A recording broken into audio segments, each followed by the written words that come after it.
A family cruise meant to be fun. A young girl excited for a vacation at sea. But just days later, she would never return home. 12-year-old Anna Kepner was found lifeless under a cabin bed, wrapped in a blanket aboard the Carnival Horizon. The official cause of death? Homicide, mechanical asphyxiation. A horrifying ending no parent should ever face. And despite the brutality of her death, no suspect has been arrested. No one charged. No answers, yet. But now, a sudden twist in the investigation. Anna's teenage stepbrother, one of the people who shared that cabin room, has reportedly been quietly relocated to live with other relatives. His whereabouts are kept secret, known only to a small circle. This raises new questions. Was this done for his safety, or something more? Is the family protecting him, or protecting others? Could this move be related to the FBI investigation still underway? Tonight, we dive deep into the most recent developments, court documents, the custody battle tearing this family apart, and what this relocation could mean for the case.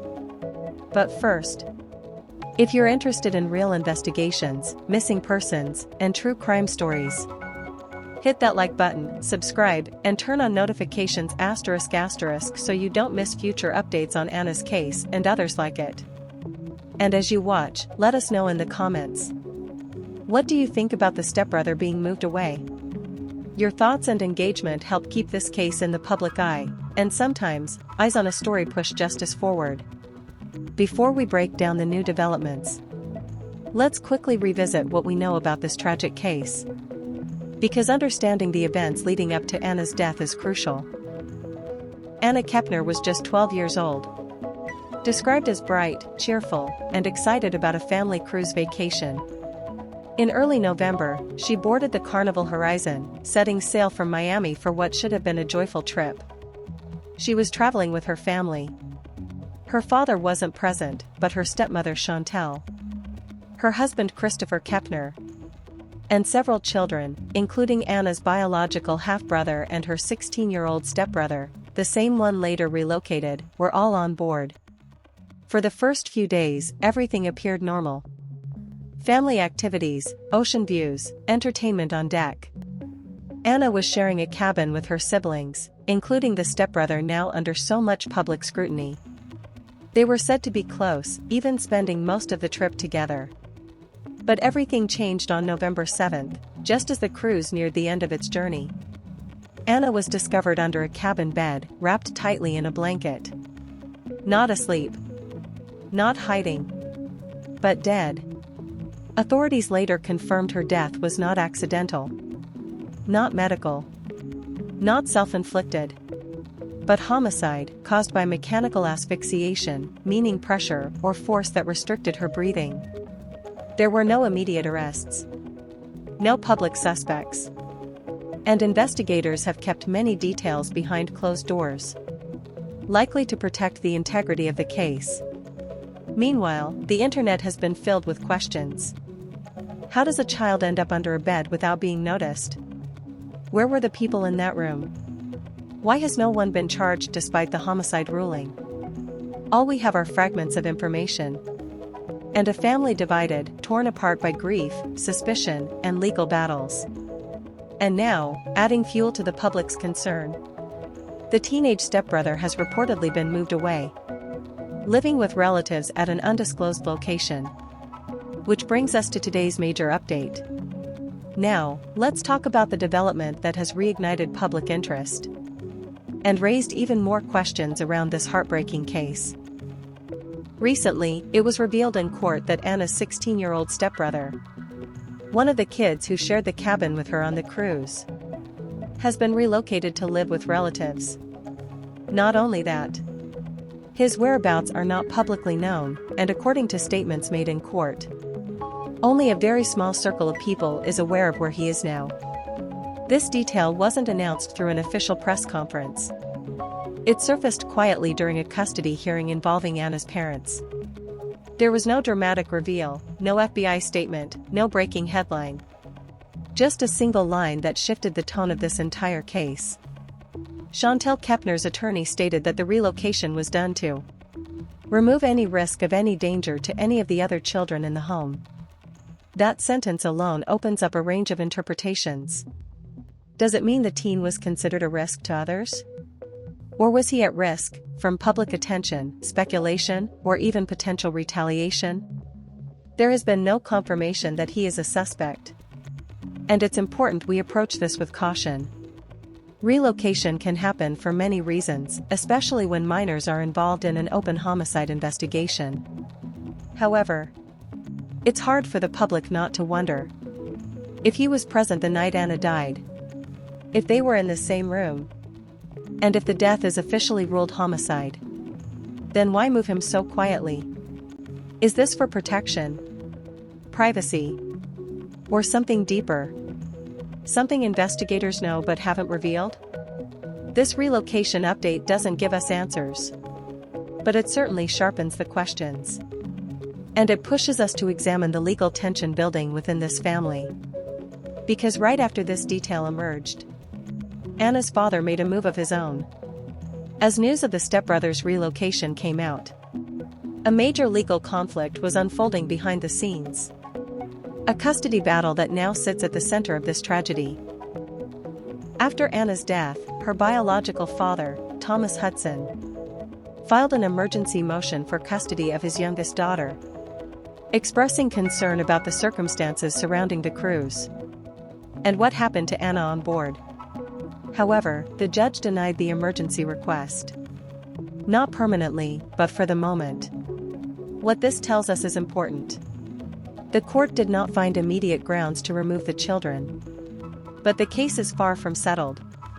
In fact, there are more court dates scheduled, including one where Thomas and Chantel, Anna's stepmother, will face off again, this time over permission to take the children out of the country. Thomas alleges that Chantel took the kids on the cruise without his consent, despite shared custody. He further claims he had not seen two of his children in 18 months, painting a picture of strained family dynamics long before the tragedy. We also learned about a tense incident weeks before the cruise, where Thomas states that Chantel's husband and his parents interfered with a custody exchange. A moment described as heated, possibly volatile. All of this sets a backdrop of conflict, mistrust, and fractured relationships, which is important when we analyze statements, behavior, and decisions made afterward. So here is where things stand legally. A homicide investigation is active. A custody fight is brewing. A teenager connected to the case has been quietly moved. And two parents are now in court, on opposite sides of a very painful story. While no one has been charged, the courtroom updates give us a look into the emotional storm behind the headlines. And they raise new questions. Is this custody battle about protecting the children? Or is it about control and blame in the aftermath of tragedy? Could these legal tensions eventually reveal more about what happened to Anna that night on the cruise? For now, all we know is that lawyers are preparing. Emotions are high, and the next hearing could be critical. To understand why the stepbrothers' relocation matters so much, we need to step back to the environment this case took place in. Because the cruise setting itself holds major clues that still don't add up. Now let's focus on the detail that caught everyone's attention. Anna's teenage stepbrother being sent away to live with relatives. No public statements accuse him of wrongdoing. And remember, no one has been charged. But the timing, the secrecy, and the phrasing used in court have fueled massive discussion and speculation online. During the custody hearing, Anna Kepner's attorney stated that the boy was relocated to remove any risk of any danger to the other children in the home. That sentence is heavy. It doesn't confirm guilt, far from it. But it does imply concern, protection, or precaution from the adults responsible for the children's well-being. So let's break down the possible interpretations neutrally and factually. Possibility 1: protection for the teen. High-profile cases like this come with intense media and internet attention. A minor could become a target of harassment, speculation, or stigma. Relocating him might be about shielding him from public pressure or trauma. Possibility 2, emotional and mental health management. He was on the cruise. He was close to Anna. He lived through the discovery. A tragedy like this can fracture a young mind. Sometimes families quietly move a child to help them recover in a calmer environment. Possibility 3, reducing household tension. With a custody battle underway, conflict may have already been brewing inside the home. Separating children temporarily can protect them from stress, while the adults fight legal battles. Possibility 4, investigative practicality. This is where speculation becomes public conversation. Some observers believe the move could allow law enforcement to interview the child without influence, or prevent contact that could shape statements. Not proof, just interpretation. Possibility 5, safety precaution. The attorney's wording, "remove any risk of danger," has caused people to ask whether the decision was made because of fear of retaliation, fear of another incident, or simply a legal safety measure in sensitive cases. We do not know which, and we do not assume.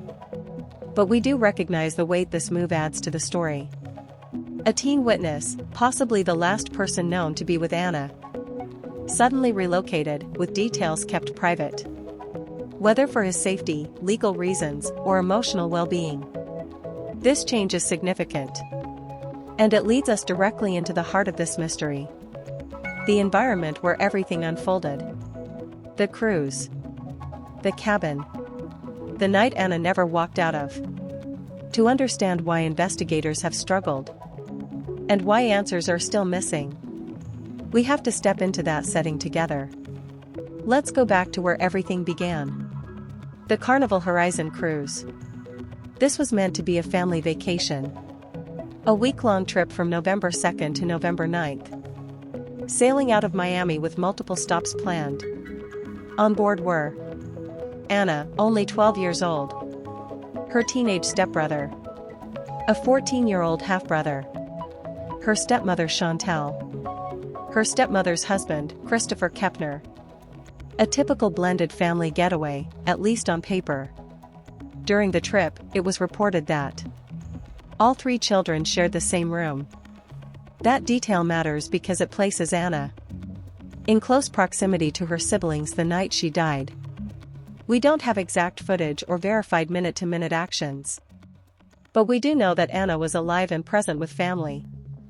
In the days leading up to November 7th, the day the ship returned to Miami, and the day everything changed. Now, the cruise setting itself is important in this case. Cruise ships are like floating cities. Thousands of passengers, cameras in hallways, but limited visibility inside private cabins. If something happens inside a room, witnesses might be few or none. We don't know the last moment anyone saw Anna awake. We don't have confirmed reports of her leaving the cabin. We don't know whether she was reported missing before being discovered. What we do know is this: Anna was not found out on the deck. She was not found in a hallway. She was not found in a common area. She was discovered inside her own cabin, under a bed, wrapped in a blanket. A place someone would only end up if they placed themselves, or were placed, there. Whether hidden intentionally, concealed in panic, or placed after a tragic event. That room holds answers we still do not have. The cruise was supposed to be a vacation. It became the scene of a homicide, with limited witnesses and limited evidence. And that brings us directly to the next crucial moment: the discovery itself. Morning of November 7th. The Carnival Horizon was preparing to return to Miami. Somewhere during that time window, Anna was discovered inside the cabin. Not on the floor, not on the bed, but under the bed, and wrapped inside a blanket. This detail stands out for several reasons. 1. The space under cruise cabin beds is limited. 2. Passengers and staff do not normally check that area. 3. It is not a place a person would typically end up unnoticed. The official death certificate states, mechanical asphyxiation by other persons, meaning her death was ruled homicide. Not accident, not medical, not self-inflicted. Reports indicate she was found early in the morning, but the timeline prior to that moment remains unclear. How long was she under the bed before discovery? Was she missing during the night? Did anyone search for her before that morning? There is no public record confirming any alarm was raised before she was found. Another detail: the body being wrapped in a blanket. Wrapping typically suggests intervention by another person, or an attempt to cover, hide, or move someone. We cannot say why or by whom. We can only say that the homicide ruling indicates a physical cause involving external force. When she was found, crew and authorities were alerted, and protocol on board required. FBI involvement as soon as the ship docked. The ship was returning to U.S. territory, meaning law enforcement jurisdiction transitioned quickly. However, it also means whatever happened occurred while the ship was at sea. Evidence could be limited. Time windows could be wide. Witnesses could be unaware. This discovery set off the investigation, but also created more questions than answers. After Anna's death was declared a homicide, investigators began gathering statements from family members and individuals present on the cruise. Here is what is publicly reported. Anna shared a room with her half-brother and stepbrother. Family members have given separate statements, not all of which match in detail or timeline. Her stepmother, Chantel, stated in court that the children were close and spent most of the trip together. She also confirmed that Anna slept in the same room as the boys during the cruise. Anna's father, Thomas, later reported to the court that he did not give permission for his children to leave the country for the trip, a point that has added tension to the custody situation. He also stated that he had not seen two of his children for 18 months, suggesting family conflict existed before the cruise. As for the teenage stepbrother, his statements regarding the night of the incident have not been publicly released in full. However, the detail that Anna was found in their shared room raises natural questions about who last saw her and what took place in the timeframe surrounding her death. We also know no arrests have been made. No confirmed suspect has been named publicly. Authorities have not disclosed any motive or sequence of events. Some court documents mention timeline inconsistencies, not necessarily proof of wrongdoing, but indicators that not every detail aligns perfectly. This is where the case becomes more complex. Not because we assume guilt, but because missing clarity creates gaps in understanding. If multiple accounts differ even slightly, investigators must rely on physical evidence. And on a cruise ship, evidence is limited. Once hours or days have passed, the statements raise questions. When was Anna last confirmed alive by someone other than family? Were there signs of struggle or noise that went unnoticed?